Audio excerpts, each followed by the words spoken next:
У войны есть два очень понятных измерения. Одно чисто гуманитарное. Это гибель сотен тысяч людей, военных и гражданских, с обеих сторон. Совокупные потери обеих сторон вот-вот дойдут до 1 миллиона человек.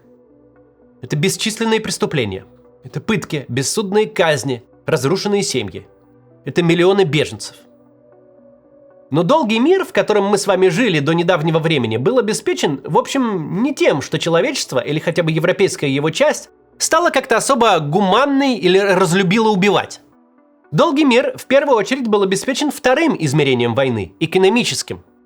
Навсегда изменившись, войны стали очень невыгодным занятием. Еще недавно об этом можно было рассуждать сугубо гипотетически. Рассказывать о том, насколько раньше война была простым, компактным и экономически осмысленным предприятием.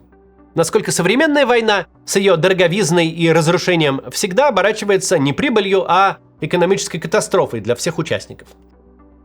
Теперь же у нас есть страна, которую мы хорошо помним по состоянию на 2021 год. И можем сравнить, что Россия приобрела и потеряла за 4 с лишним года войны. Сегодня этим и займемся. Только прежде чем продолжим, во-первых, объявление. Мы хотим делать ролики на темы, которые волнуют именно вас. И теперь вы можете анонимно прислать нам материалы. Видео, фото или какие-то истории, или там презентации. Что нам может быть интересно, вы знаете, смотря этот канал. Это, насколько возможно, мы сделали безопасным. Мы не спецслужба, но делаем все, что можем, чтобы ничего о вас даже не знать. Обратную связь мы не даем, контакты не собираем. Ссылка на то, чтобы что-нибудь нам прислать, в описании. Также напомню, в описании вы найдете разные способы обойти блокировки интернета, в том числе бесплатные. А если вам нужен VPN-сервис, присмотритесь к VPN Liberty.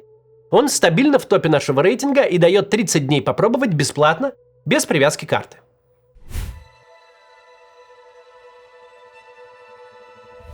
В России сейчас что ни день, то ЧП федерального масштаба. Что такое нефтеперерабатывающий завод?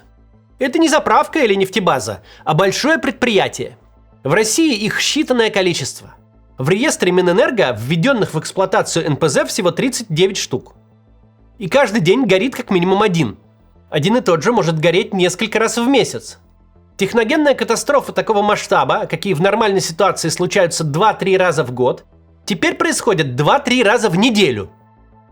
Ни одно государство на свете не заточено под то, чтобы ЧП федерального масштаба, реально влияющее на добычу и переработку нефти, на экспорт нефтепродуктов, чтобы такой бедлам переживать как рутину.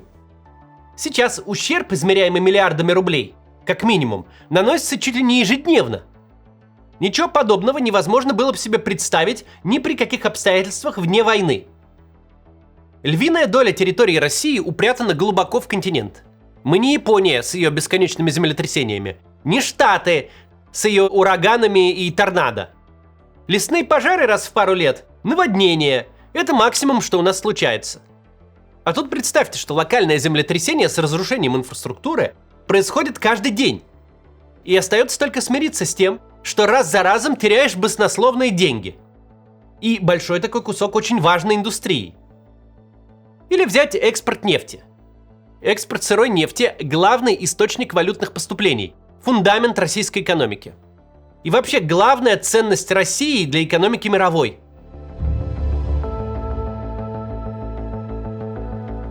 Опять же, даже в похмельном угаре невозможно было себе представить, что России придется продавать нефть в партизанском режиме. Скупка списанных танкеров, которые идут на слом, перекачка нефти в открытом океане, содержание подставных юрлиц и серых банковских счетов. Это все же гигантские административные и финансовые издержки. Российская нефть теперь официально торгуется вне закона. Весь мир может относиться к ней как к контрабанде. Задерживать, досматривать, арестовывать, конфисковывать. Теперь один из крупнейших мировых экспортеров нефти, отправляя свой танкер покупателю, не имеет ни малейшего понятия, дойдет ли тот до места назначения. Или его по пути перехватит кто угодно. Хоть финны, хоть французы, хоть американцы. Вчера вон британцы танкер отобрали. Мы ругаем региональные власти и, разумеется, за дело.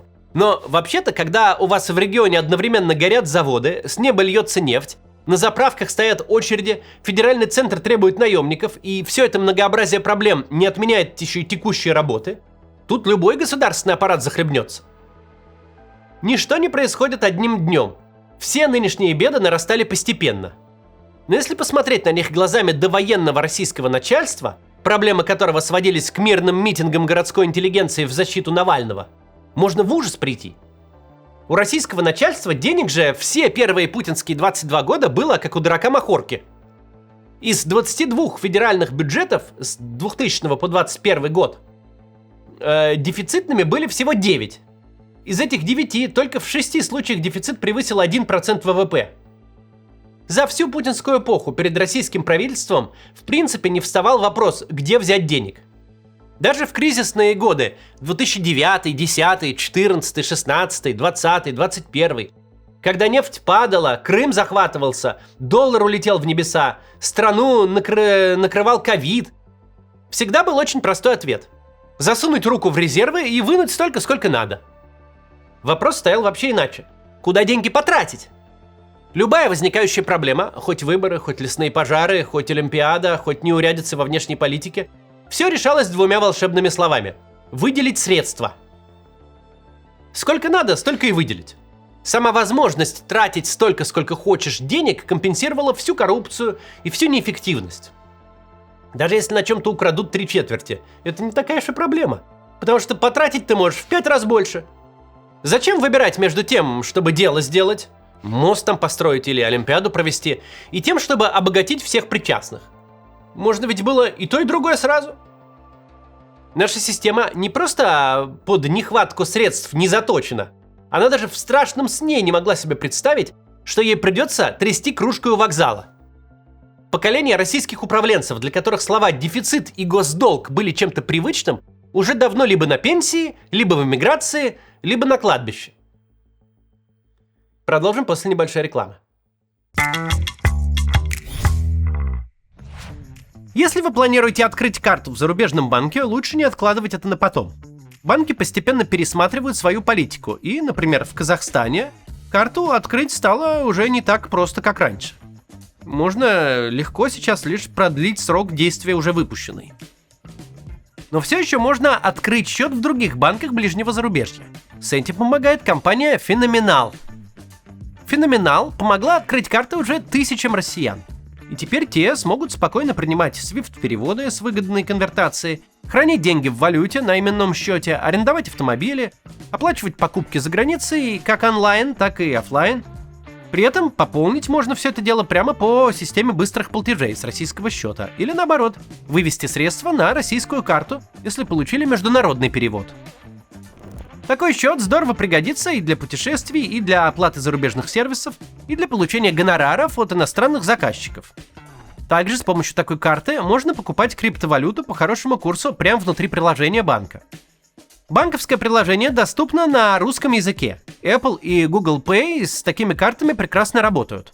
Еще и оформление быстрое, от 1 дня. С Феноменал вы можете стать клиентом зарубежного лицензированного банка наравне с резидентами страны безо всяких дорогостоящих поездок и получить мультивалютный счет на 5 лет.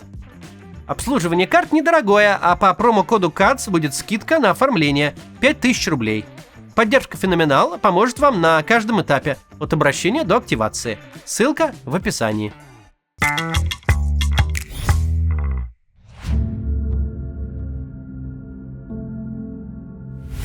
Спасибо, что смотрите рекламу. Продолжаем. До конца 18-го, начала 19 века войны были очень простым, компактным и экономически осмысленным мероприятием. Расходы на содержание войска приводили к захвату практичных физических активов. Земель с податными крестьянами, лесов с пушным зверем, рек и выходов в моря, как торговых путей, золота и бриллиантов в чужих дворцах и замках. Аграрная экономика – штука простая, как лопата. У тебя много земли и крестьян, ты богатый, можешь содержать армию достаточно крупную, чтобы захватить еще больше земли, наращивать армию, а значит еще быстрее захватывать земли. Это механизм образования и расширения империй. Чем больше ты расширил свою территорию, тем больше ты можешь ее расширить еще. И это будет продолжаться до тех пор, пока вся планета до последней африканской деревни не будет поделена между 3-4 сверхимпериями, которые всех остальных уже раздолбали, а войну между собой не вывезут. Был еще такой период на заре индустриального общества, когда хозяйствование стало промышленным, население урбанизировалось, младенческая смертность пошла на убыль, но рождаемость оставалась все еще крестьянской. И тогда война стала выполнять другую важную функцию. В аграрном обществе рожать по 16 детей имеет смысл. Во-первых, половина неизбежно умрет. Во-вторых, девочек вы отдадите замуж. В-третьих, каждый мальчик – это новый работник. Крестьянская семья – это не любовь, не ячейка общества, не общие интересы и другая ерундень, которую придумали в 20 веке. Крестьянская семья – это сельхозпредприятие. Детей в ней рожают не для радости родительства, а для производства сотрудников. Когда же семья такая перемещается в город и идет работать на завод, сохраняя прежнюю фертильность, то рожает уже не дополнительных рабочих, а проблемы. Огромное количество молодых мужчин, которым некуда себя приткнуть, нечем занять, точно займут себя насилием. Вопрос только в том, где. Внутри страны прохожих будут резать и мятежи поднимать, или снаружи в окопе сидеть. Лучше уж снаружи в окопе.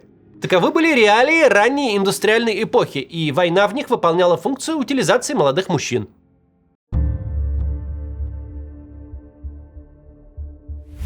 Войны же современные ведутся в совсем иных реалиях. Захватить что-то ценное стало невозможно. Любая территория теперь это не поля с крестьянами, а дороги, которые надо ремонтировать, инфраструктура, которую нужно содержать, пенсионеры, которым надо платить, школы и больницы, которые надо обеспечивать. Если бы Путин после захвата Крыма мог бы поговорить с Петром I, с которым он себя явно ассоциирует, или с Юлием Цезарем, ему было бы очень сложно им объяснить, что кусок чужой территории захвачен не с целью налутать там рабов и золота, а подданным раздать пахотные земли, но чтобы пенсии там местным жителям платить. Абсолютно вся концепция завоевательных войн рушится, когда на завоеванных территориях стало невозможно ничего украсть. Нет в нынешней экономике никаких простых активов, которые можно загрузить, вывести и окупить войну. Зато любой лишний квадратный километр территории – это новая расходная строка в бюджете. Кроме того, за первым демографическим переходом случился второй. Нет никакого избытка молодых мужчин теперь, которые сами рады ломануться на любую движуху, которых вообще не нужно уговаривать дважды. Война в Украине ведется мужиками далеко за 40, каждого из которых покупают за такие деньги, будто это военный профессионал, там, не знаю, элитный спецназовец или морской котик, застреливший Бен Ладена. Но тут же сливают их в ближайшем штурме. Так, будто войну ведет Иосиф Сталин, у которого огромная аграрная страна, где не рожают только камни и вода, а на каждого убитого еще 10 подрастают. И это, наверное, главный парадокс. Война не приносит дохода, не перерабатывает избыток. Она пожирает сразу два ресурса, оба из которых дефицитные. В расход идут и деньги, и люди. Но это все рассуждение. Гораздо более наглядно просто наблюдать за тем, что случилось на самом деле. Причем не с точки зрения нас, либералов, а с точки зрения самого начальства. У них была страна, которая пухла от денег, а стала страна, которая признает, что денег, кроме как на депозитах граждан, нет вообще. Государство абсолютно всерьез и почти прямым текстом рассуждает, как бы так эти депозиты забрать, чтобы граждане не заметили. Председатель Союза промышленников и предпринимателей на встрече с президентом обсуждает не инвестиции, а передачу частным компаниям тяжелого вооружения. Этим теперь бизнес озабочен. Организацией собственного ПВО. По всей центральной России, включая Москву, вводятся лимиты на отпуск горючего. Это новости, которые вообще-то должны звучать сугубо сюрреалистично. Даже самые ярые противники Путина и его режима, рассуждая о будущем в довоенное время, не могли нафантазировать подобного, чтобы в Москве были лимиты, где-то еще талоны, а в Крым топливо везли в партизанском режиме. Мелочи, вроде того, что аэропорты регулярно закрываются из-за воздушной угрозы, вроде того, что генералы в столице взрываются как с добрым утром, это мы даже не обсуждаем. Это давно уже норма жизни.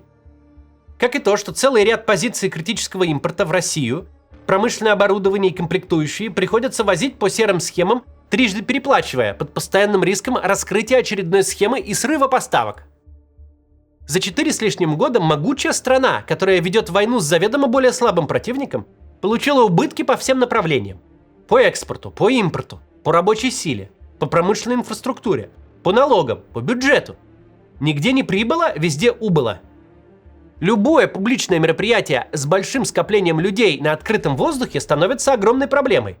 Это надо каждый раз звонить в Вашингтон, чтобы оттуда позвонили в Киев и попросили дроны не присылать. Без этого президент Российской Федерации появиться под открытым небом на собственной территории и в собственной столице не может. Нам теперь не нужно строить гипотезы. Россия в нынешнем ее состоянии лучший пример того, как выглядит современная война и почему ее лучше не начинать. Это не нам теперь надо рассуждать, что во времена конкистадоров война выглядела вот так, а в наше время сяк. Но на нашем примере уже другие журналисты, политики, публицисты в момент, когда их правительство захочет где-то удачно повоевать, смогут сказать: посмотрите, как оно на самом деле выглядит. Посмотрите на страну, которая тратит по 65 миллиардов рублей, почти по миллиарду долларов в день, и с каждым потраченным на войну долларом приобретает лишь проблемы, беды и убытки. Квадратные километры руин, которые удается захватить, не приносят ничего, там нет никаких ценностей, но есть обязанность их содержать. А сама страна горит каждый день, горит в сотнях и даже тысячах километров от фронта. За всю войну не случилось ни единого трофея, который принес бы или мог бы принести хоть какую-то выгоду. Прямо сейчас или хотя бы в далеком будущем. Война дорожает каждый день. Каждый день возникают какие-то новые обстоятельства, которые заставляют тратить деньги там, где их раньше не тратили. Терять на том, на чем раньше не теряли. И никто не знает, что с этим делать. Очень богатая страна с огромным и развитым государственным аппаратом надрывается, просто перестает справляться с проблемами, которые растут как снежный ком. Никто не понимает, сколько придется тратить еще через год, что и где будет гореть и взрываться, в каких еще регионах и на каком расстоянии от границы зазвучат сирены воздушной тревоги. Единственное, что понимают абсолютно все: ни через год, ни через 5, ни через 10 не будет никакой победы. Никто даже не понимает, как победа эта должна выглядеть вообще. Что такое надо захватить, чтобы покрыть убытки, которые давно превысили $1 триллион? Это мы тут даже сегодня не говорим об общечеловеческих ценностях, напомню. О погибших людях, о военных преступлениях, испорченной репутации, изоляции. Мы сегодня говорим о чистом материальном ущербе. О том, что государство, которое как царь Кощей чахло над бесконечными своими резервами, теперь пытается наскрести везде по копейке и зарывается в пучину долгов, которые никак не сможет выплатить, даже если война закончилась бы завтра. В стране, которая заслуженно гордилась своим потребительским изобилием и цифровым прогрессом, теперь вводятся лимиты на продажу топлива, без конца отключается связь, и люди вынуждены расплачиваться наличкой. Просто сводка новостей с утра. Там взорвалось, тут сгорело, на этом совещании сказали, что денег нет, на той встрече Путина умоляют сократить военные расходы, на другой бизнес выпрашивает для себя пушки и ракеты, чтобы хоть как-то защититься от дронов и ракет.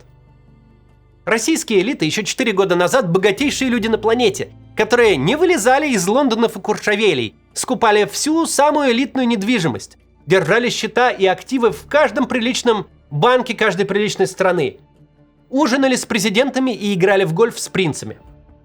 Люди эти в результате войны не получили никаких земель и сокровищ. Война их сделала несчастными и бесправными. На Западе им обрезали все и отовсюду выгнали. Внутри страны они каждый день живут в страхе. Ведь только вопрос времени, когда под очередную кампанию раскулачивания попадет не твой сосед, а ты.